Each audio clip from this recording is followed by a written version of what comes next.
we're here. Oh, look at that. The new countdown worked. We got 2 viewers before we started. How about that? Like it's a record. It's a new record. Let me go over and put the comments. So in case someone wants to make a comment, I can see that. You're getting the wall out of your ears. Oh, look, it's Candy. Yes, I was. It's the viewer. It's Candy. Hey, Candy girl. So you're back. You had the long drive. I had the wife-induced red eye coming back. That's what I call it. That she nicely put me on the one hand. But I was on a flight with a couple other Cornhole players coming back. Nyan Shaw, Don Cartwright, Gage McMillan, and Mr. Mike Ferreira. So I got to talk with him. That was the interesting conversation with Mike. In the airport, we were there. We're talking. Mike and I did a little bit of a hit that I put on YouTube. We're talking. All of a sudden, like some random guy that was sitting to my right starts asking me questions. I'm like, "Yep, we got a guest here. We're doing a show. Doing a show. And then we started talking, and there was that guy and another guy. I don't know how I forget their last names, but so it ended up being 2 Cornhole guys talking with 2 military guys. That conversation went a little weird. Not gonna lie. Wow, were they Canadian military people? Yep, yeah. And then he wanted to Google Mike's name. He's like, "Is Cornhole stuff bad going to come back?" And we're like, Mike said it shouldn't, right? So we keep out the conversation, and all of a sudden, 2 more guys join in on their way back from a tattoo convention. They were a little sus. Tattoos, like is in skin art, or the guy from Fantasy Island? Skin art. Okay. So, skin art. And he was complaining about how he was in like this really posh hotel, and they kicked him out for doing tattoos in their hotel room. So he had to go to some other low class motel wherever he was at, and he was the only non-resident at this motel. He was like kind of sketch, and I was like, "So are you?" But when you're not supposed to be doing tattoos in someone's hotel room. I mean, it's supposed to be like a hospital like clean environment. Yeah, well, Well, I did get one tattoo at a dining room table, so I really can't say much. So that conversation went a little kind of weird. I was just, this would be a good video, but it's listen, as my daughter says, it was probably a little sus. It was very much sus. So you got to have the drive home from Triple Crown. I got the drive out and I got the drive back. So the drive out, I actually left on Wednesday, and I tried to drive through the night.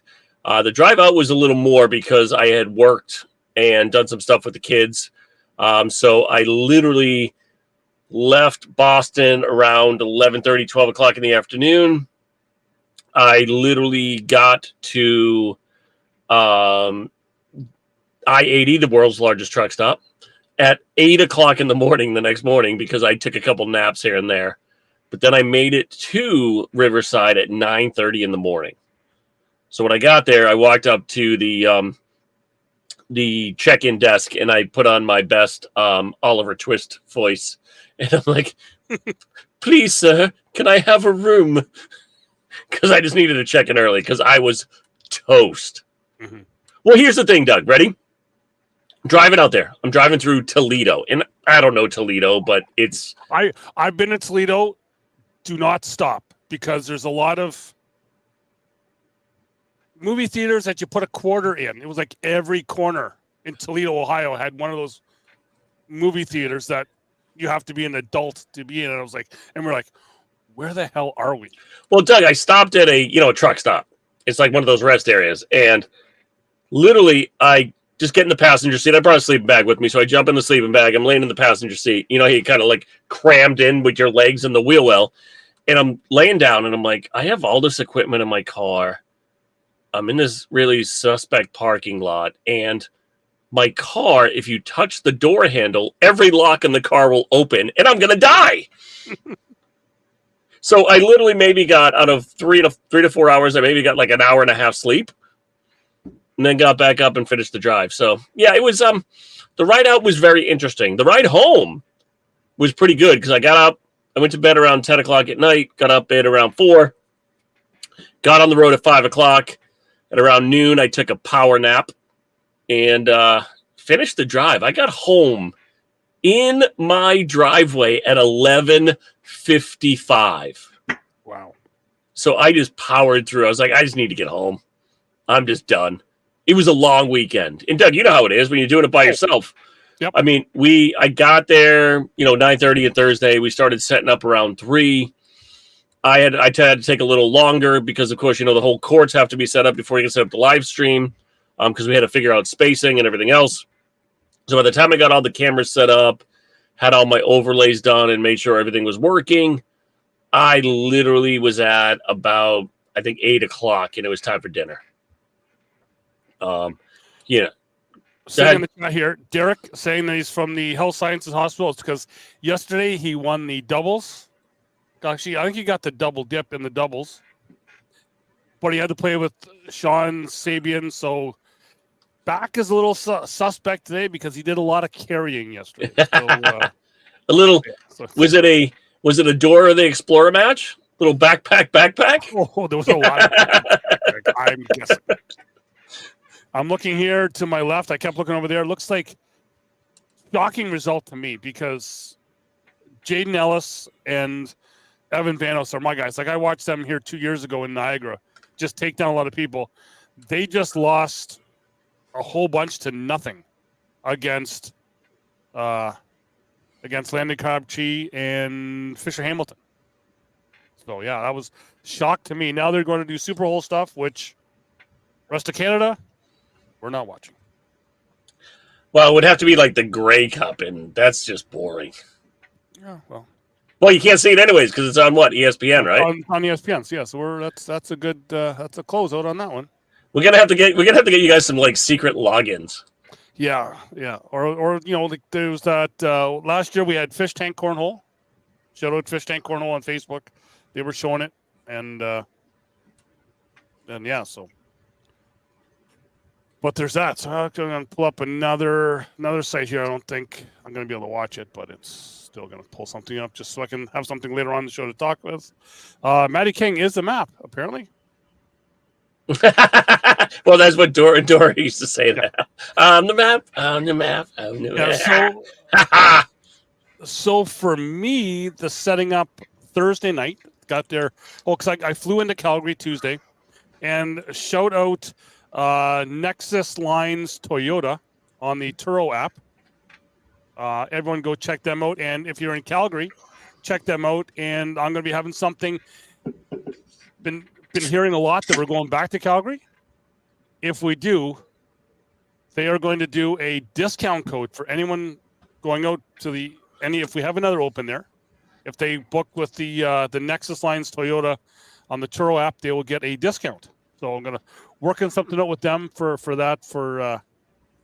next time we go to Calgary. So it's we'll be good there.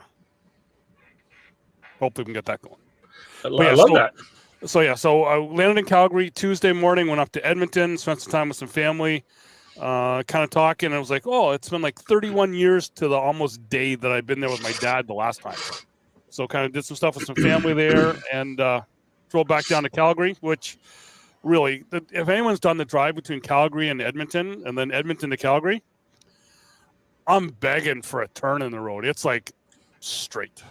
Doug, it's I didn't even turn the wheel. Doug, did I just say I drove from Iowa? Yeah, no, but you had turns. At least you could move the wheel. Not in Iowa. Okay. But hey, yeah. You know who I did see out there? Captain Kirk. I went and saw the statue. Me and the captain hung out a little bit. He's a small little guy.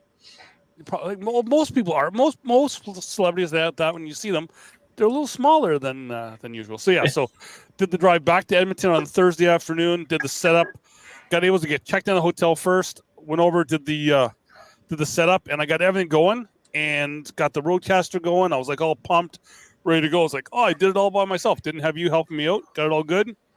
Had the cameras not taped down, just kind of had them up. They're all working. And you know me from Drummondville, nothing worked. Doug, can I just say, because of you at Drummondville, I brought an extra set of cables that I literally had to like rush order them on Amazon because I was so afraid it was gonna like happen to me.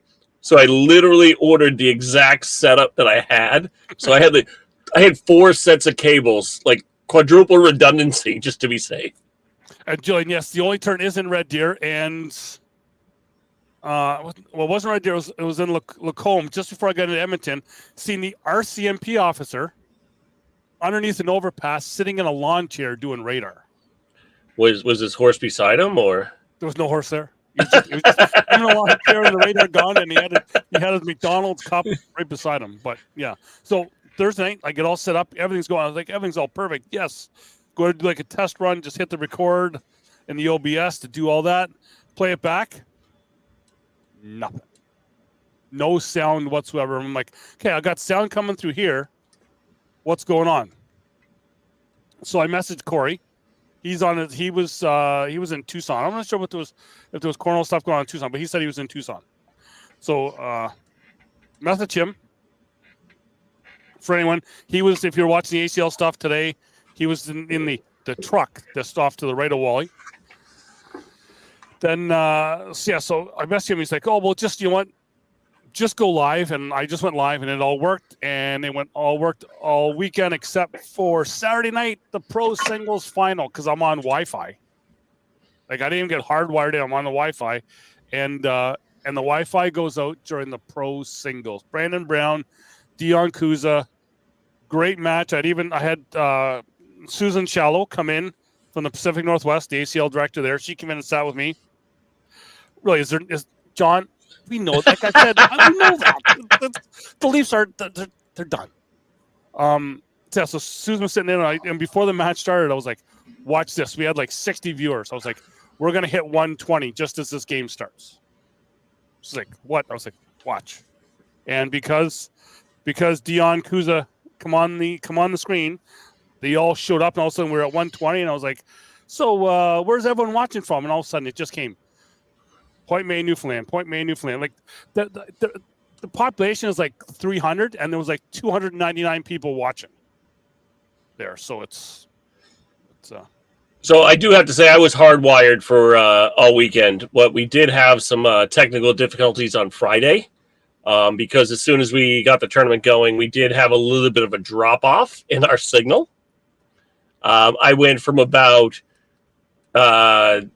3,000 kilobits or whatever the hell it is. I was watching the Facebook like EKG thing, and it just went like this and right down this way, like right off the map, and we lost it. But I have to say, the Riverside Casino literally came right in and fixed it and got us back up and running. You know, we had to try a couple different things, move some ports around, but they honestly did an amazing job. And Doug, it is a gorgeous resort. If you ever want to come down and hang out, it's beautiful. But Triple Crown that weekend, I did get to hang out with some of the family. Some of my boys did show up to play. I had Adam, I had Trey, I had Nico. I had Adam too.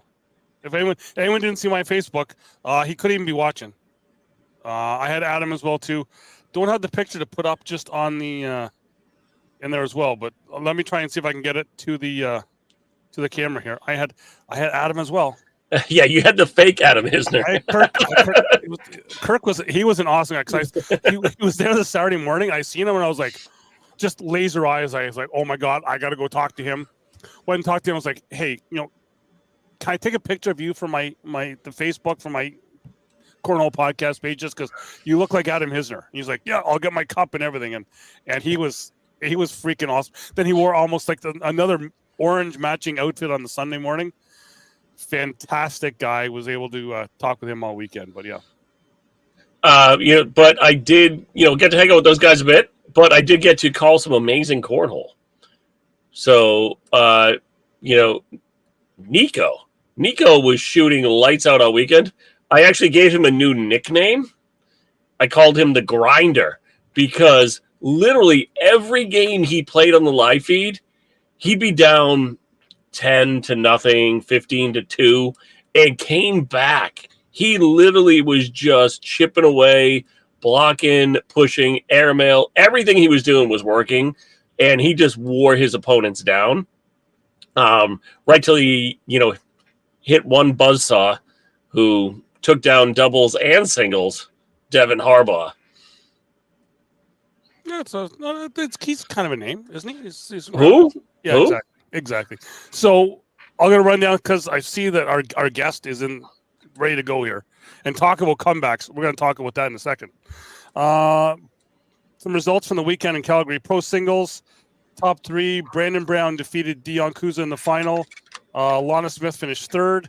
Pro doubles, Carl Menard, Guillaume Tremblay get their first pro doubles win. They defeated Rob Ayers, Craig Halford. And then what I love is so far every pro event, doubles or singles, and even for the singles, I look at here, Connor Weiss and Lana Smith tied for third. Then tied for fifth, we had Dustin McLaughlin, Guillaume Morin, two qualifiers, and then Craig Halford, Bernie Portalesi. But then, like I said, third place in the pro doubles was Michael Halford and Dustin McLaughlin, two great throwers out of BC that good in the qualifier to come in there. Brandon Brown, Bernie Portalesi also tied for third place on there. Open singles, Mike Ferreira and Brandon Brown played in the final. Amazing final. Mike Ferreira got the double dip on Brandon. Brandon's only two losses in singles play on the weekend. And they were very close games. Like, they were great shots by both guys, a lot of washes, and it was and washes that you had to airmail over a couple of the bags just to get that wash. It was both players were just lights out amazing all game. Mike got the double dip there. Yeti Irwan finishes third. Go to the level one doubles. Mike Ferreira, Yeti Irwan took that down. So really, Brandon Brown had beat Mike Ferreira to go to the King Seat game on their side of the bracket. That was Mike's only loss of the weekend. So Mike goes one loss there, goes undefeated in doubles with Yeti taking that down. Jordan Brown, Steve Gray finished second. Eric Sullivan, David Maines out of Buffalo, finishing third in there. And then top Canadian team finishing fourth place, Gage McMillan, and the guy that's in the hospital right now from carrying his other part, didn't need to do it with Gage, was Derek Barrett. And level two doubles, taking that down, Brandon Brown and Tracy DeCoste finishing first. Wayne King, Zach McNeil finishing second. And Adam Nelligan, Cam Davis finishing third. Some other winners, Bruce Christensen finishing first in advanced singles. Wayne King finishing second. Bryce Hopkins third. Competitive singles, Jackie Lundman, who's someone you're going to probably see more from. This was her first ACL tournament. She played fantastic. You're going to see more from her. She defeated Jeff Harrison in the final. Presley Brown finishing third. Women's singles went to Yeti Irwan finishing first.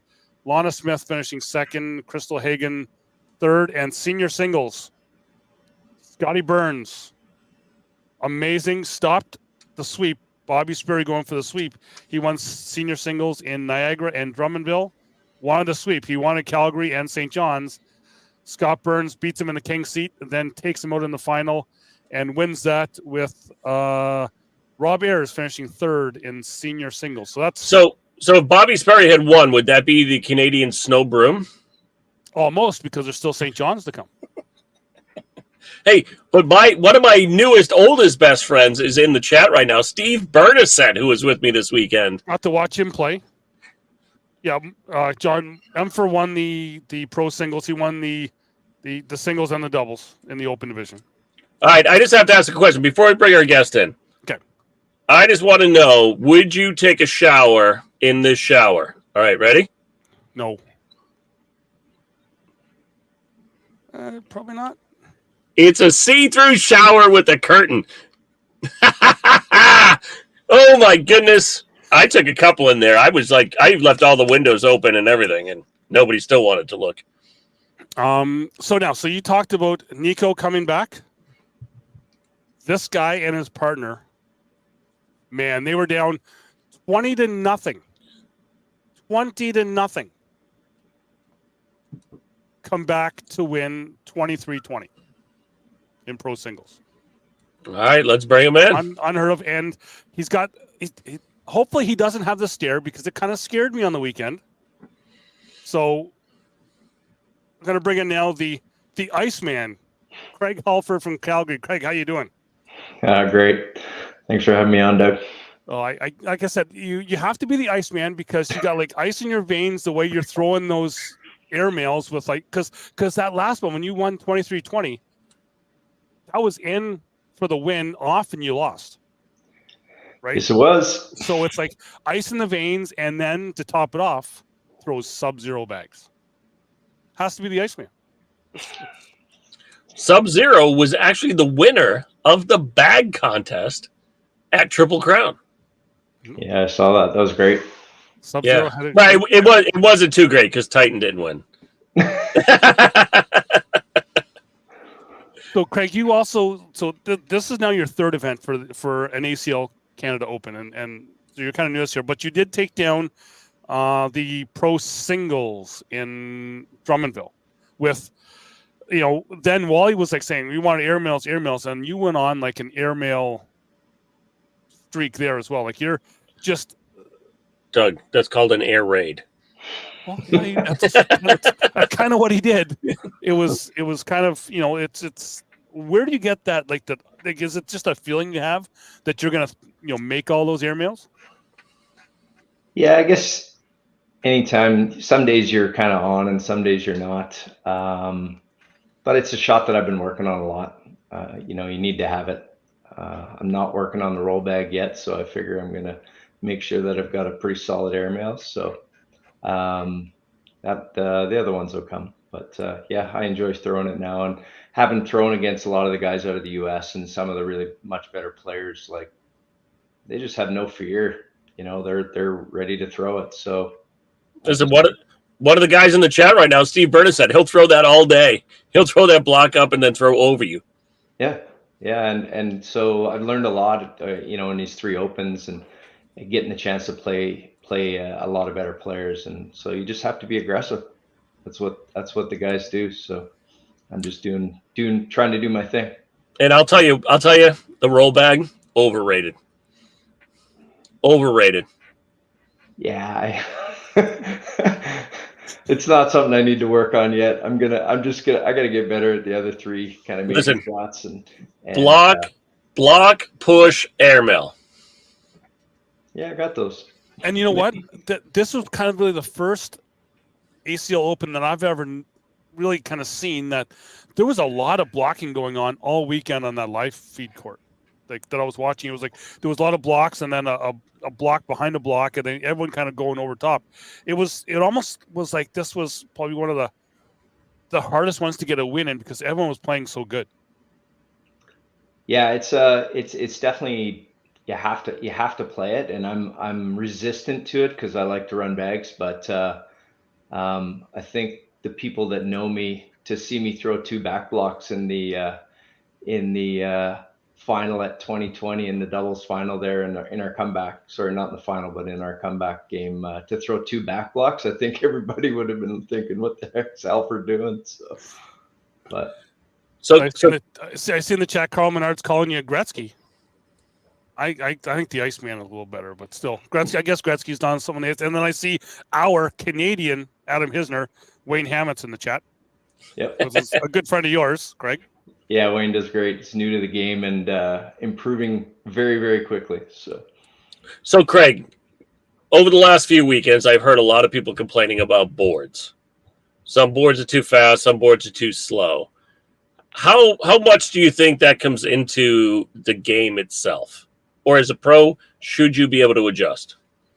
I think everybody should be able to adjust. I played in nationals last year before I joined the ACL, and it was boards that I'd never seen before, and I struggled. And I kind of learned a lot from it that time. And so I don't particularly care the way the boards play. If they play a little slower, I throw a few blocks.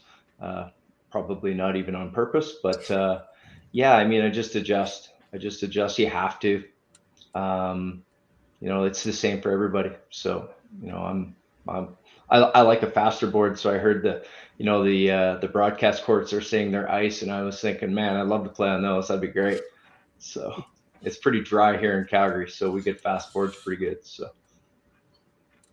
No, not too bad. So like I said, you are new. Well, and even you said as well too. You are new to the ACL. So what was your thoughts coming into your first ACL event or to play in the ACL for the first time? Kind of your thoughts then to kind of what they are now. yeah, I guess Aaron Giroux, who runs our league here, he went to Niagara the year before, and he absolutely came back and raving about it and talking about, he really had to change his game because he saw a lot of these other people playing a different game, and came back and raved about how great the tournament was and how big it was. So I was a little caught off guard with, I kind of knew going into Niagara, but I was a little overwhelmed. It was amazing. So, I was a little tight in that tournament because I just didn't know what to expect. But it was pretty cool when Peter, my open doubles partner, Peter Gunn, him and I win our first three in rounders and doubles, and our third one was a really good win out of beat a couple guys from the U.S. And then all of a sudden we look at the draw and we're playing Hisner and Birchfield. So it was pretty cool to do that. Wait a minute. Wait, I just have to ask a question because something just caught my ear there. You the Iceman and you play with Peter Gunn? Gunn.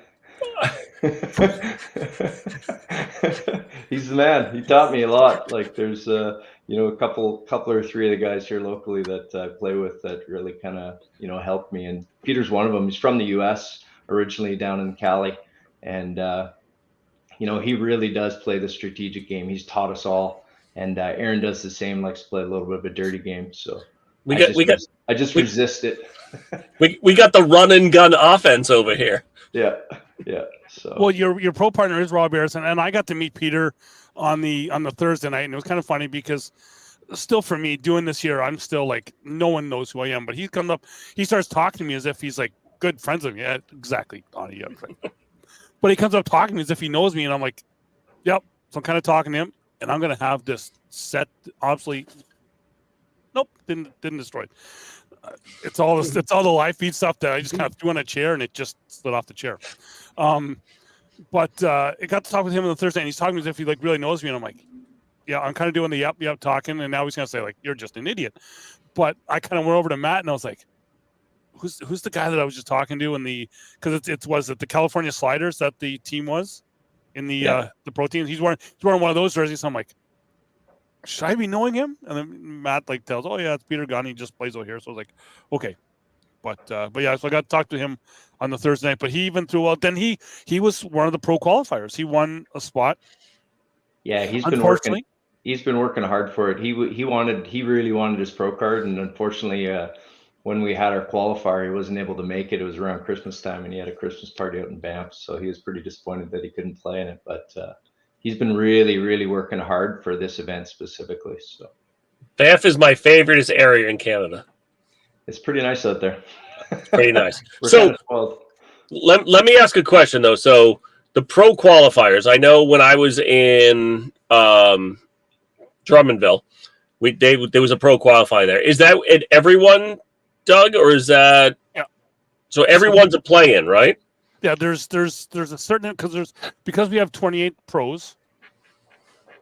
I think there's been a few drop out, so we're going to go down to like 26. So at each open, there's a spot to make up to the 32 to get us back to 32. So however many pros show up there's that many spots that are available for each one.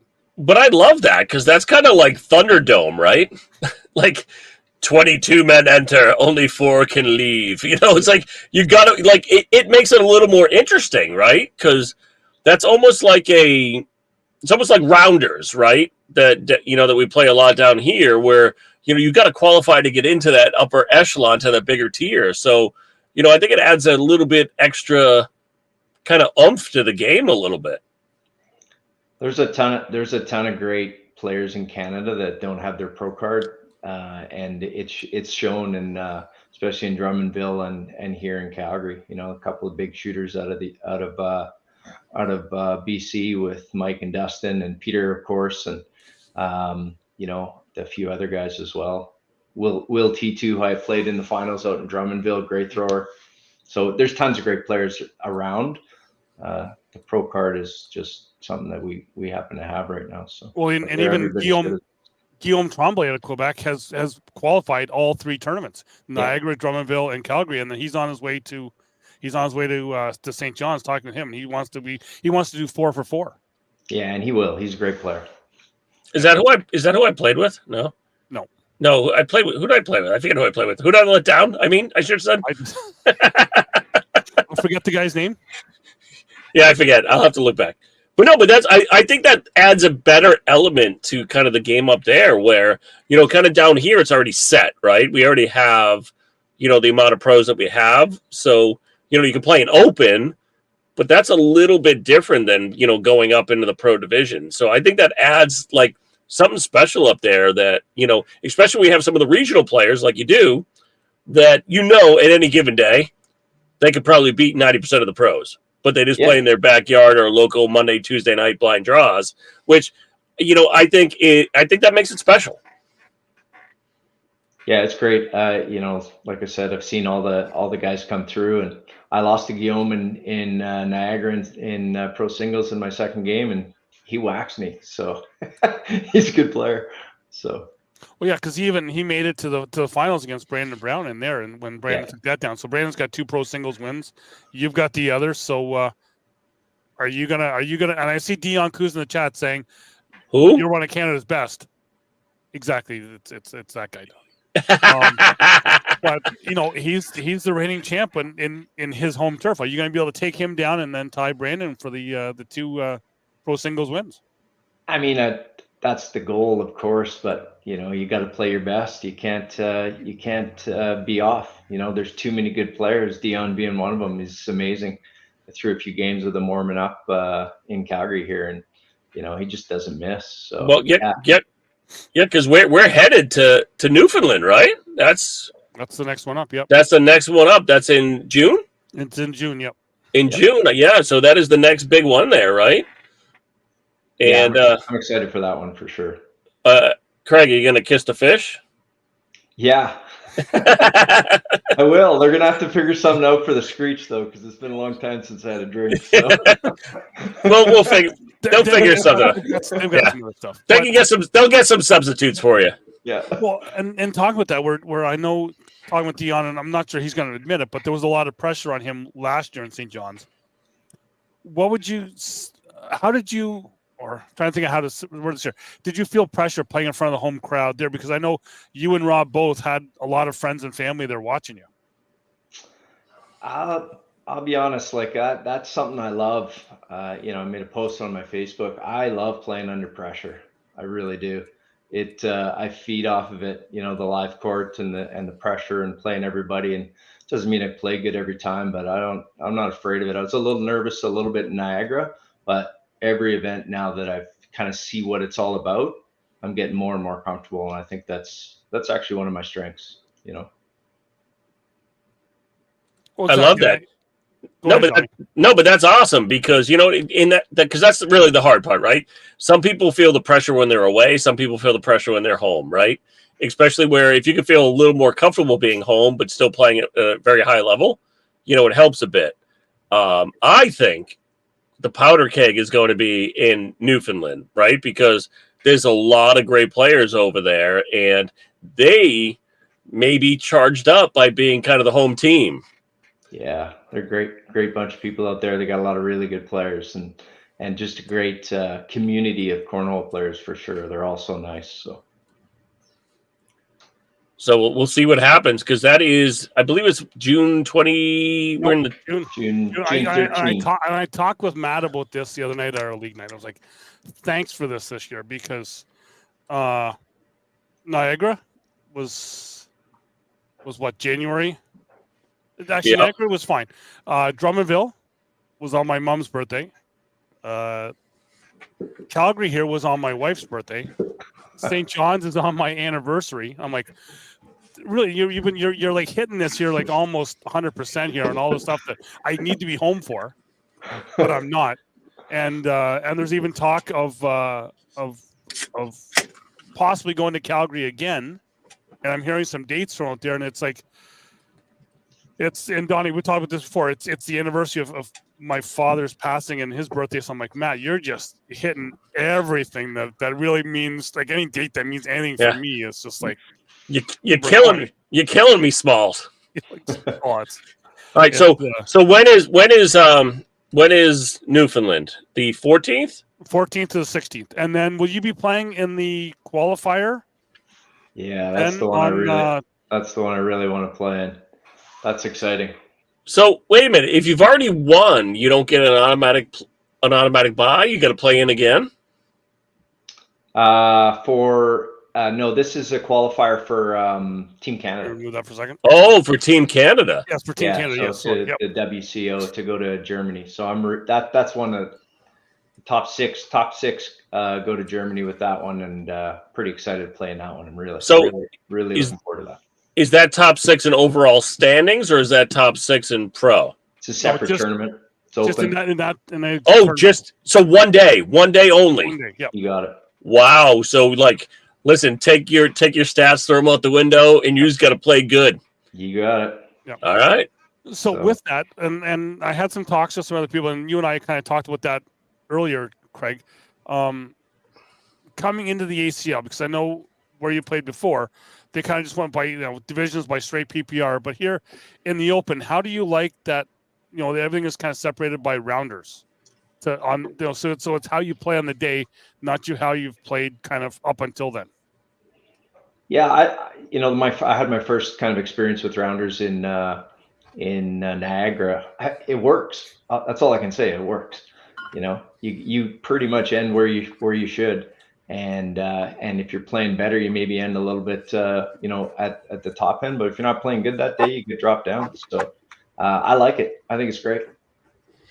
Yeah, when rounders first started, I was not a fan, and then I realized that for that day, it's much better for you. You know what I mean? Because some people play more than others do, right? And if you've had 2 or 3 more matches than I have, or you shot better on a certain night than I did, or whoever else did, it can bump you up. And I just like that. Listen, on that day, you got to show up. It's gladiator. You just got to go and throw, and just keep moving forward. Yeah. You get what you deserve for that day. Yep. And it's good for all divisions. It doesn't matter whether you're at the top level or you're one of the novice or intermediates. It doesn't matter. You end where you're supposed to, and you have a good competition once you get there. It's great. And I think it helps out the people that play that dirty game. And Donnie, we've talked about this before, is that you can have those people that just throw up a couple blocks. Those bags may not be in the hole, so they're only get topping out at like an 8.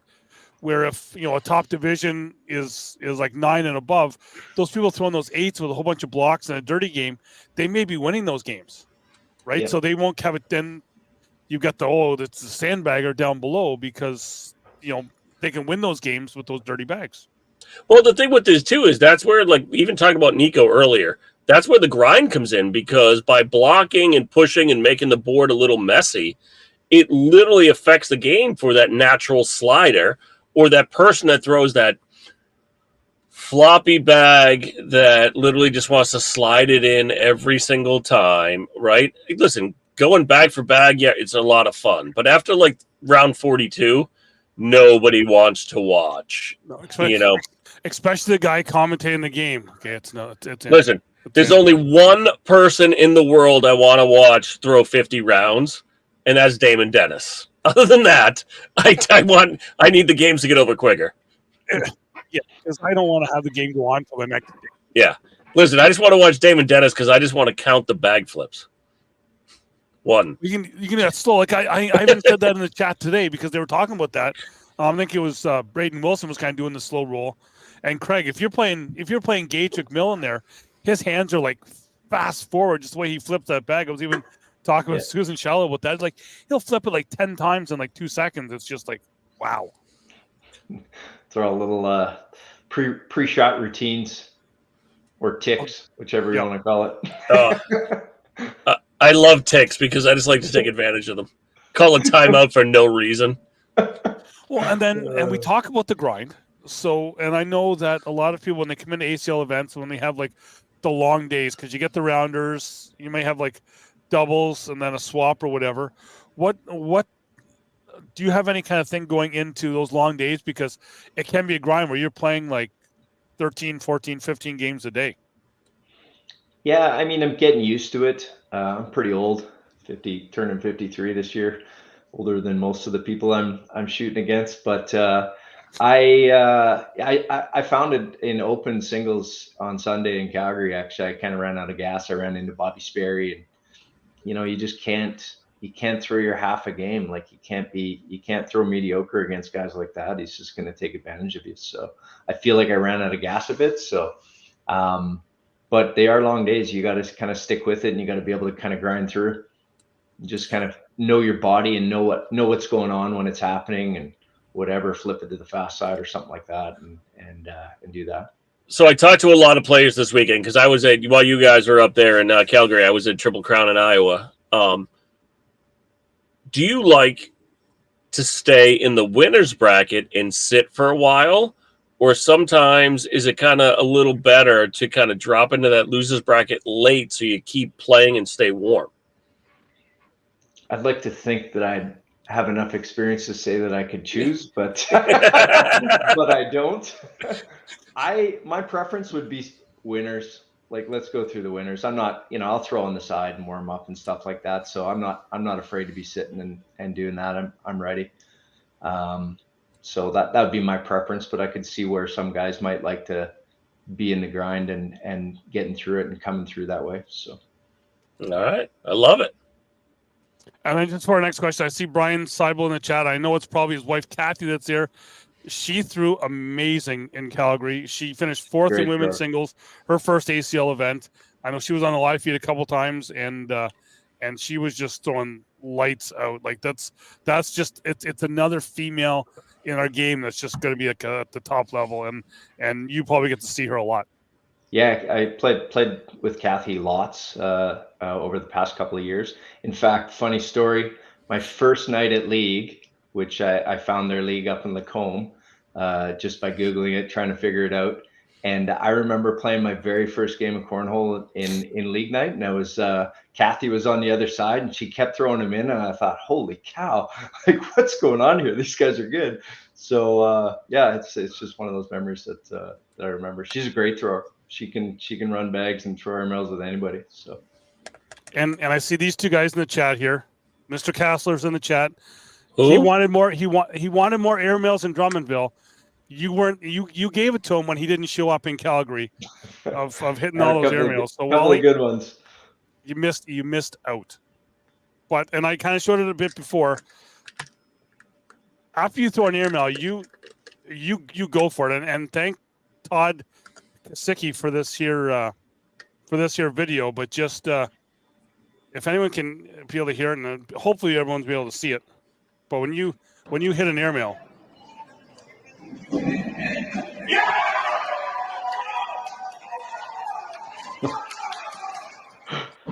like you get fired up. Well, all you would have liked that is awkward knuckles and an airmail all at once. Yep. Wait, but is that on a curling court? Is that the plastic, or is that the ice? We were on the ice. On the No. And I was gonna say, because you were like 82 feet behind the board, I would have fallen over.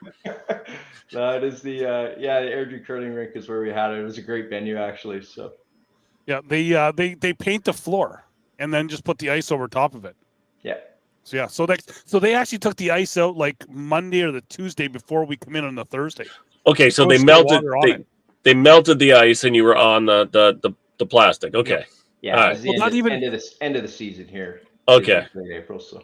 And that even changed board conditions, I felt, through the weekend, because that floor went from being cold to a little warmer. And I was like, I tried to talk shop with the guy to say, hey, can you keep the brine running underneath? Because, don't keep the compressors on, just the brine running through, because then I'll kind of heat that floor up a little quicker. But I was just some cornhole guy that they thought didn't know anything about ice. But you tell him my other car's a Zamboni?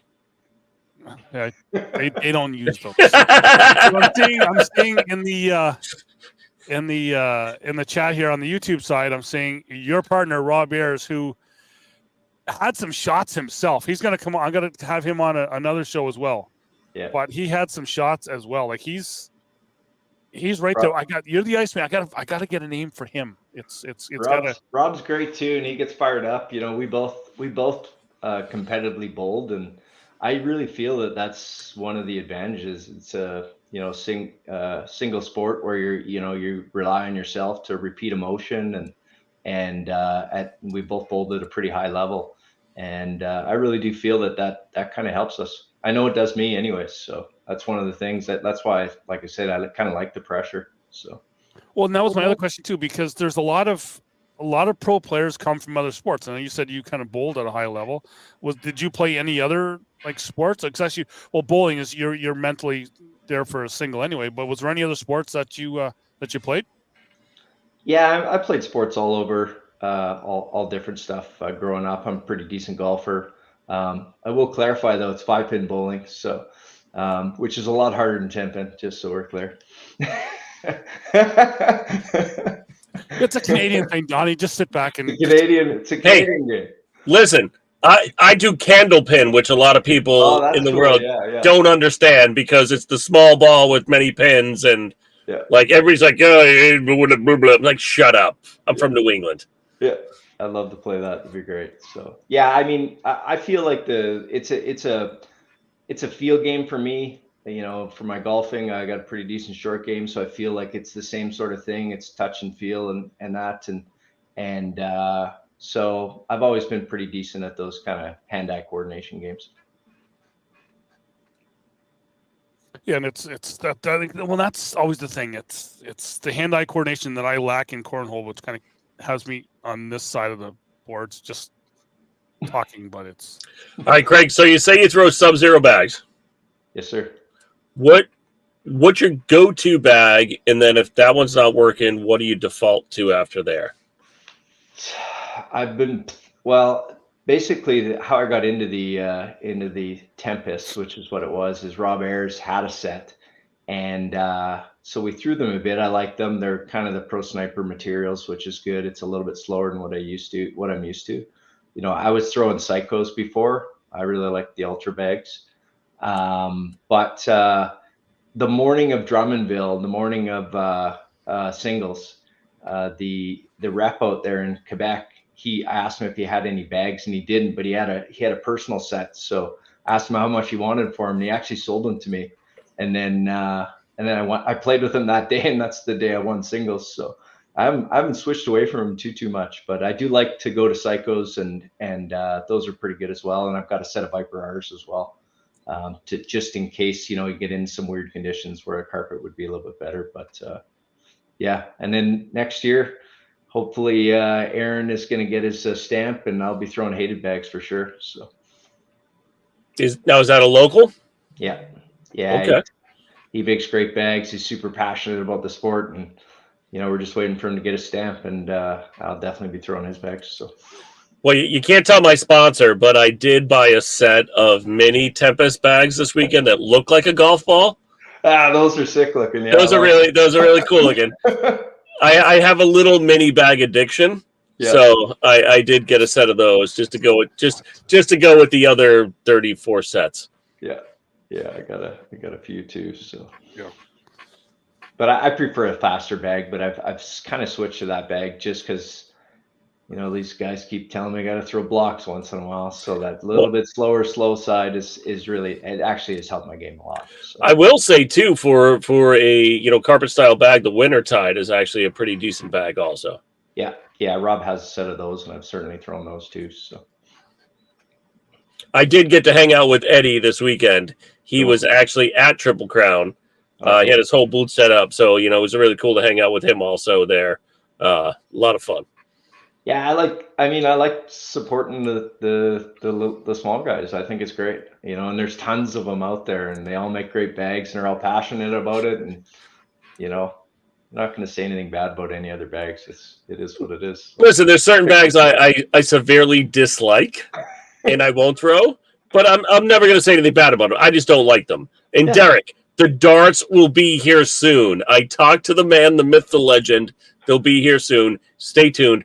Big release party for the darts. So don't worry about it. They're coming. The St. John's in June, is it not? What, is that where the release party is? I'm just kind of, maybe possibility. It's well, there is a small event before St. John's. Cool. Oh yeah, that's right. Yeah. Yeah, there's a small little event that happens at a certain place where a certain. I don't think I'm going to make it to that one. I don't think I'm going to make it to that one. I just seen him in the chat, and I got to say it. F you, Steve. Or Gibby. Gibby! Because he's in there with his stupid game changers thing all the time. He's throwing like 1932 game changers that he's always got. They're hardly hanging together, and he's always beats me with the stupid things. Sorry, Frank. Game changers. They have a redesigned logo. They do, yeah. But he has like the old 1932 logo because they're so old. The ones that he uses. Listen, I play against some people up here in New England that have the OG 2018s. And these things look like, oh my God, like they just need to be retired. They need to be old Yellard. All right. They need to be brought behind the shed and shot. Like the patch, like the glue has come through the patch now, and it just looks like it's just like congealed. I'm like, these bags are now illegal. You can no longer play them. Even on the Tuesday night, I'm done. You can't. No more. That's great. Yeah, it's just But so looking forward here, Craig. So you've got St. John's coming up. Do you guys have any like conference or regionals that are coming up in the Calgary area in case anyone in that area is watching? Yeah, we're talking about doing a regional. We got one league here right now in Alberta. It's the first one in Alberta, and we got lots of great players in Alberta. So if we run a regional or a conference, that'll be great. And I know Aaron's talking about doing that. We'll get a lot of the other people coming down for it. So it's one of the, I suppose, disadvantages we have out here in the West is it's just starting to grow out here, which is great. That's the goal, is get more players, play with better players, get people playing at the same level as other people, and we'll all kind of get better together. And that's the goal out here. We really want to be what it's like out east in Canada, and of course down in the States. Well, all right, so Craig, I suck at Canada like geography.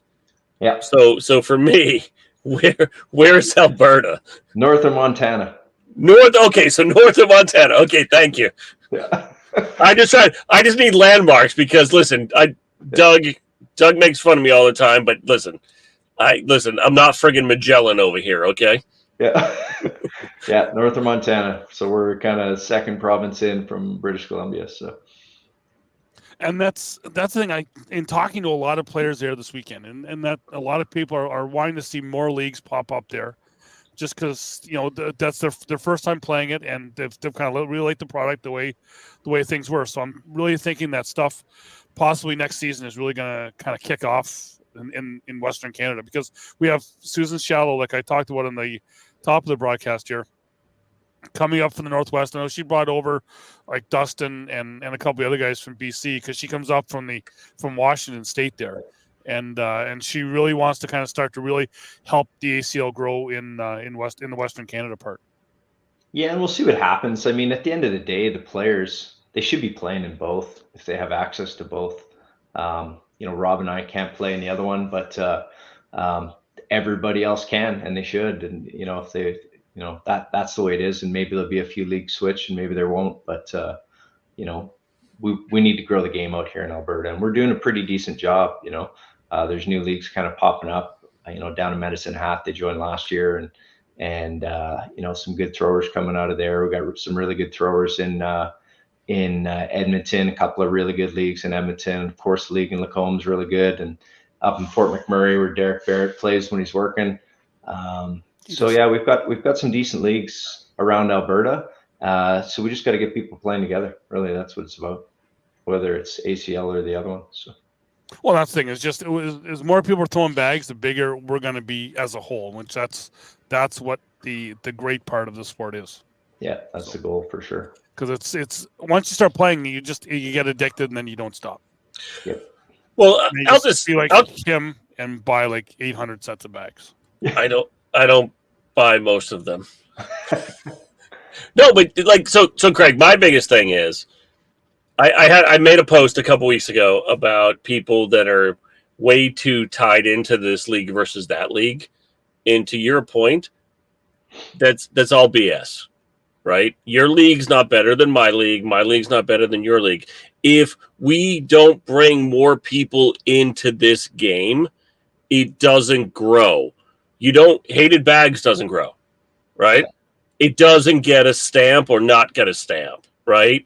Ultra doesn't grow, Titan doesn't grow, the sport doesn't grow as a whole.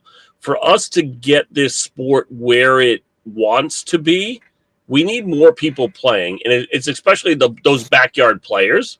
Yep. And for that, people that play, Monday through Thursday need to be more welcoming of those people so that they want to play on Friday, Saturday, Sunday.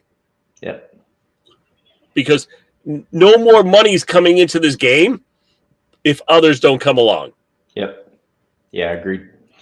Yeah, and it's I think everybody's welcoming. We just got to kind of get the word out there, and at least up here in Canada, anyways, in the West, everybody's been great for me. Anytime I go to a different league and stuff like that, so we're really trying to grow it, trying to get new people, and we slowly, continually get a few people and stuff like that. So yeah, that's the goal. Need more players.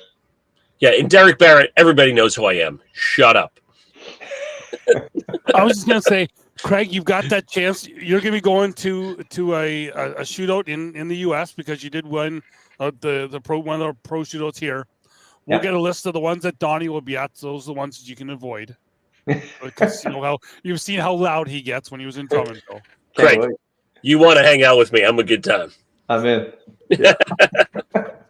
Just as long I look forward to that shootout if I get a chance. Like I got to pick one still. There's 3 left, and I get a chance to go down to one of them. Just got to pick which one I'm gonna do. So that'll be pretty cool to see how the game stacks up against the real players. Some a lot of the big boys. So that'll be cool. And Craig, I know what Doug's about to say.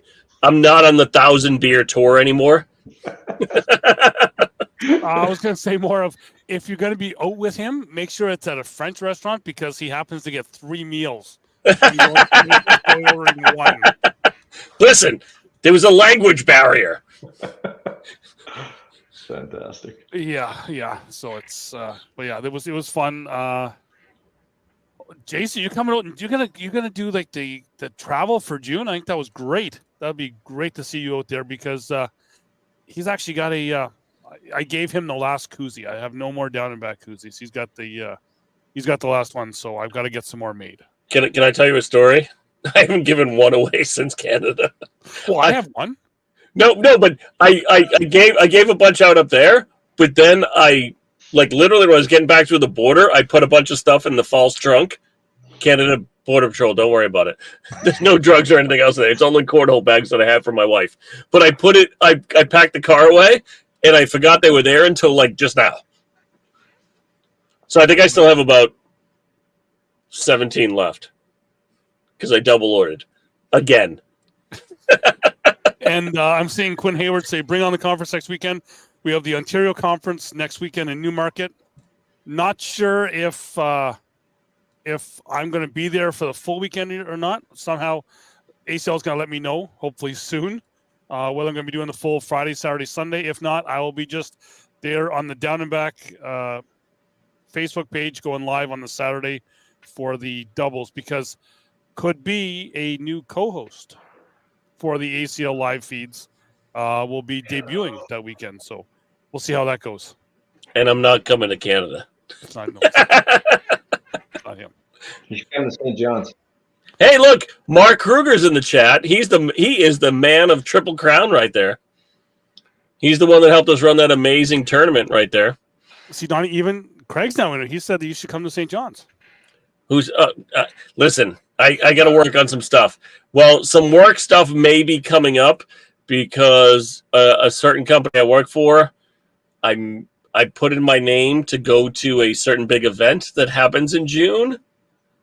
Nice. It might be called like a developers conference, so I need to wait and see if that happens first, because my entire June might be turned upside down with the fruit company. Cool. I am allowed in Canada. When they say, "Have you ever been convicted?" I tell them I've never been caught. I think your issue was you're allowed in Canada. Just the U.S. wasn't going to accept you coming Yes, back. I almost. Oh, Craig, I almost didn't come back in because I was. Well, first of all, I didn't stop at the stop sign. It was like 9:00 at night. There's nobody else at the checkpoint, and the guy's like, "You didn't stop at the stop sign. I didn't call you for it." I'm like, "There's nobody here. I'm the only person here." And then I had just cleaned my parents' house out, so I had a box of hefty bags in the back of the car. It's like, "What's that yellow box?" I'm like, "It's a box of hefty bags." Like, he's like, "What are you doing with that?" I was like, "Cleaning my parents' house out." Like, I'm like, "I'm not smuggling hefty back into the U.S."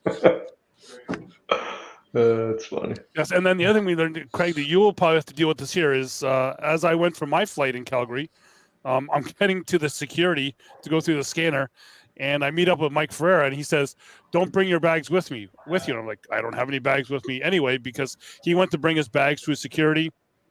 They made him go back and check them. So when you're in Calgary, I learned the hard way. I learned the hard way going last year to nationals. So I brought one set because I didn't want them to get lost, and then it's like no. So I had to check my computer bag with the minutes. I just got my TSA pre down here, so I can get through most of the airports in the U.S. with them. Yeah. Yeah. So I had my carry-on was filled with all my cameras, mics, and my smaller tripods and everything. So that went through, and then they didn't worry about all the cameras and all the other wires and everything. They were more worried about my tripods, what was in the tripods. And I'm like, they're just tripods. So they had to put them back through the security again. They look like big straws. Yeah. Hey, and then that thing, I've got to go back out to Calgary because, sorry if there's any environmental people here, plastic straws and plastic forks. It was amazing. Where? There's hardly at every any restaurant left. we went to. Oh yeah. It was great. They don't like the turtles.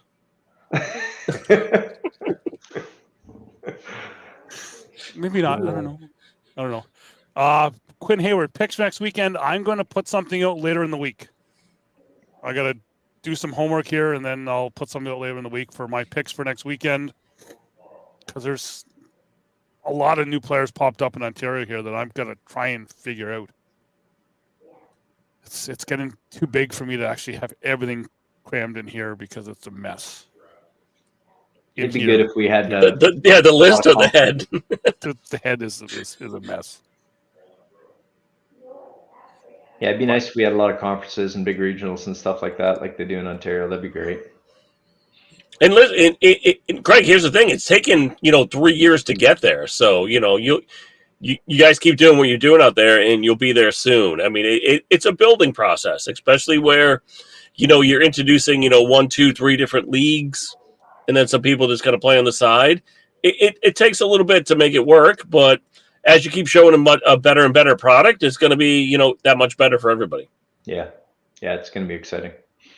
Exactly, yeah, because I always look back at what was it, 2017? I think the shirt says when I was the first KW Cornhole champion.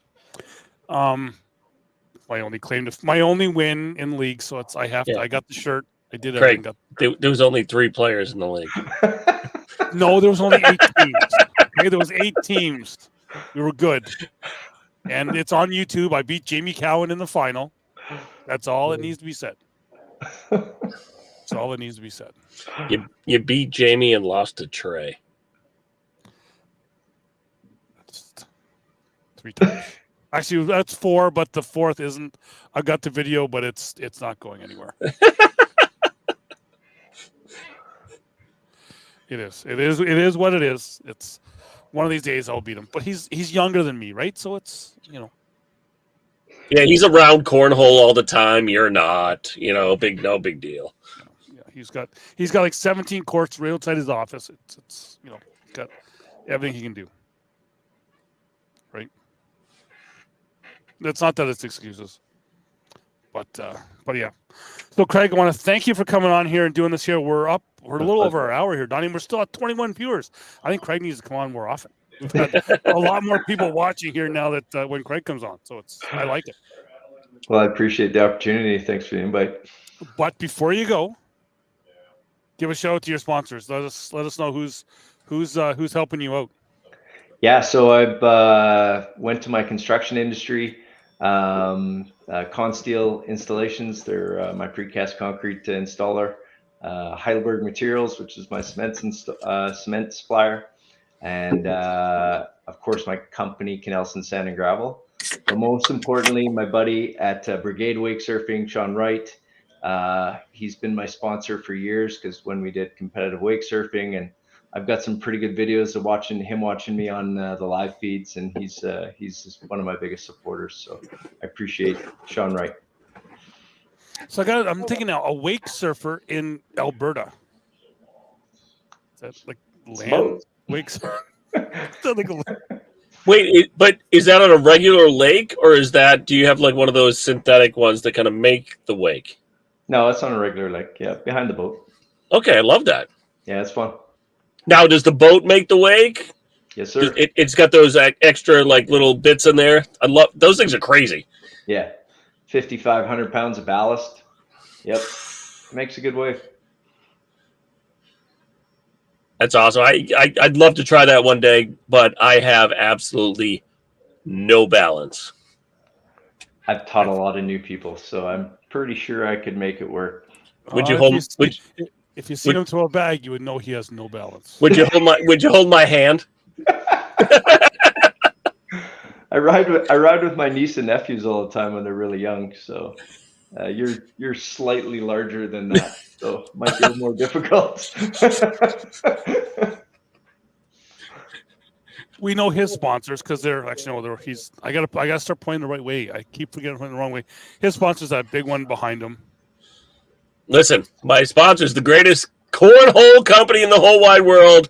Put the X factor in your game. TitanCornholeBags.com. And mine, as always, I've got JC Cornhole. Jamie Cowan makes best boards for me. And when I'm playing bad, and that's why this bottle's the way it is, I've got Harris Beach Spirits, Rye 51. Nice. Check him out. He's hoping to be right across Canada soon. That bottle is still pretty much the same of emptiness from like a month ago. Because I don't have the full bottle down here. It's all upstairs. And I don't play that well, so they get emptied a lot. So till next week, I'm going to put a show out this week with my picks for Quinn Hayward. And then hopefully I'll be seeing a lot of you people either on ACL Canada or down and back on Facebook here this weekend from the Ontario Conference, doing some stuff from there. Trying out some new things on the live feeds. Hopefully they'll work. Probably not, but that's just how it goes. But till then, or next time we're on, have fun, keep throwing bags, and just be nice to people and make sure you're putting in the right score.